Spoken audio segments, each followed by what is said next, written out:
காலத்தால் அழியாத பொய்யாக காலத்தால் இருந்த ஒரு கிராமத்திலிருந்து வந்து உலக புகழ் பெற்று உலகத்தெல்லாம் திரும்பி பார்க்க வைத்து இன்றளவும் உலகத் தமிழர்கள் எல்லாம் நம்முடைய யூடியூப் சேனல் இன்னமும் வந்து பார்த்தீர்கள் என்றால் அவரை பற்றி நாம் பேசிக் கொண்டிருக்க காரணம் என்ன அப்படின்னு உலகமெல்லாம் வியாபித்திருக்கின்ற தமிழர்கள் எல்லாரும் இன்றைக்கு வந்து ஒரு தலைவன் பிரபாகரனுக்கு அப்புறம் என்று அவர் பேசவில்லை என்று தன் மகனுக்கு பிரபாகரன் என்று பெருவித்த வந்து உலகத் தமிழர்கள்லாம் கொண்டாடுகின்ற ஒரு மனிதன் எங்களுடைய கேப்டன், உங்களுடைய கேப்டன். அவர் மட்டும் உயிரோடு சரியான ஆட்சி அதிகாரத்தில் பதவியில் இருந்தால் இன்னும் சாதிக்க முடியாத பல சாதனைகளையும் உலகத் தமிழர்களுக்கெல்லாம் நன்மை செய்திருப்பார். உலகத் தமிழர்கள் எல்லாருக்கும் நன்மை செய்யக்கூடிய ஒரு மாமனிதர் தான் கேப்டன் அவர்கள்.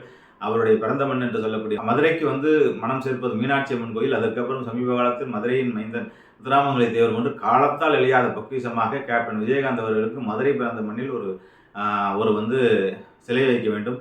சமீபத்தில் வந்து பார்த்தீர்கள் என்றால் இந்த தமிழக அரசு வந்து மருது சகோதரர்களுக்கு சிவகங்கையில் சிலை வைத்திருக்கிறது. ரொம்ப காலம் கடந்த ஒரு செயல். ஒரு வீரனுக்கு வந்து சிலை வைத்திருங்க.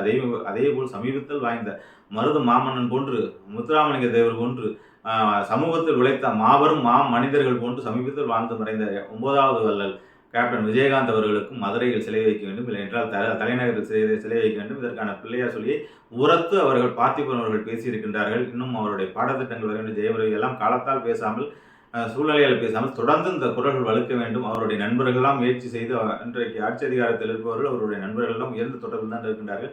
கேப்டன் அவர்களுக்கு சிலை வைக்கக்கூடிய முயற்சியை முன்னெடுக்க வேண்டும்.